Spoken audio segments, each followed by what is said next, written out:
Ito yung finish project natin. Ayan, na battery ng motor. Ayan. Yung kasing motor natin nasira na yung battery, medyo may katagalan na rin to, halos 2 taon. Tapos nung chinek natin siya gamit yung multi-tester natin, 12.7 ang nagiging reading niya, pero pagka nag-start ako, ayan, bumabagsak siya ng 3 volts, kaya sira na yung ating battery. Ayan, dumating na yung tornilyo ng ating battery na ikakabit. Tapos ang una ko lang ginawa, tinap balance muna natin yung mga battery para pare-parehas ng voltage.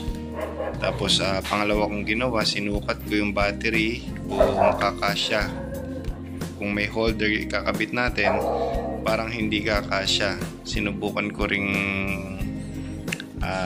pagtabi-tabihin yung 4, pero hindi kasya. Pero sa mga battery ng NMAX, kasya to, kasi mas malaki ng konti yung battery nun. Ang gagawin ko na lang, hindi ko na nilagay yung pinaka niya, holder. Ginamit ko na lang yung shrink tube, tapos pinagdikit-dikit ko na lang yung ating battery. Ayan, bali dalawa ang muna pinagdikit ko, tapos after nun pinagdikit ko na yung 4. Ngayon, after nga natin makabuo ng dalawa, ayan, pinagdikit-dikit na natin yung 4. Yung holder kasi medyo malaki, kaya hindi siya pumapasok. After nga natin mapagdikit-dikit, nilagyan na natin siya ng tabbing wire, positive to negative, negative to positive, para makuha natin yung 12 volts. Ayan yung ginawa natin, post nyo na lang. Ayan. Bali, positive to negative, negative to positive. Tapos yung dalawa na nandito na wala, ito na yung output natin. Ayan. Yun na yung 12 volts o yung 13 volts natin. Ayan. Tapos gagamitan din natin ng active balancer.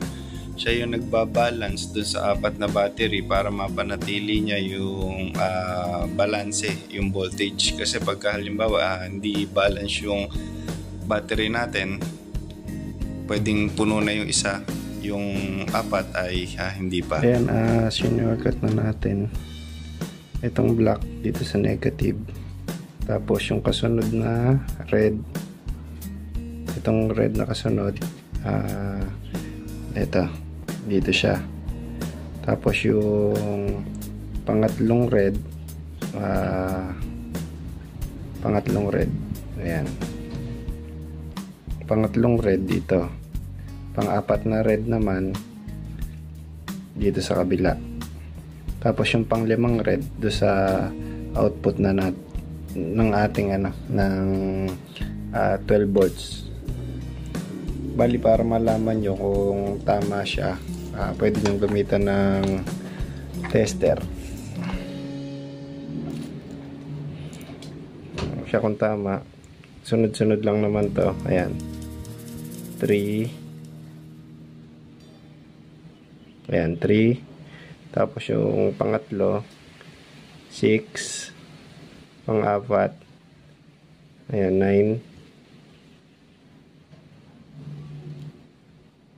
Ayan, pang-4 ay 9, 10. Tapos pang-5 ay pang-5 wire, 13.5. Yan ay 12 volts natin. Tapos gumawa na rin ako na to, wire natin na ilalagay pang 12 volts. Ito na yung kukonekta sa motor. Kukonect ko na siya rito.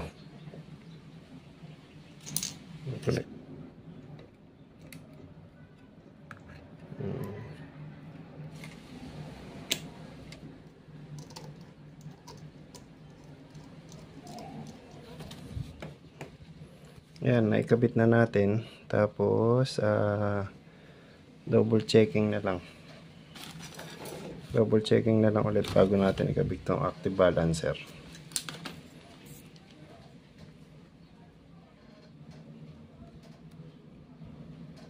Check ulit. 3, 6, 10, 13. Okay, tama na.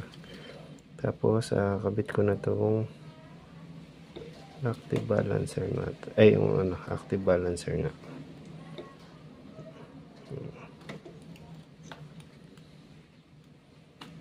Ayan na.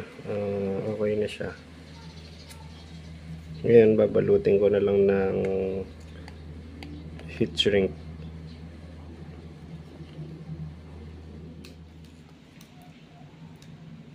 Ito na nga yung ating finish project. Tapos, testingin na natin din sa ating motor. Kung hindi nyo kabisado yung nilagay yung negative sa positive doon, pwede nyo lagyan ng sign.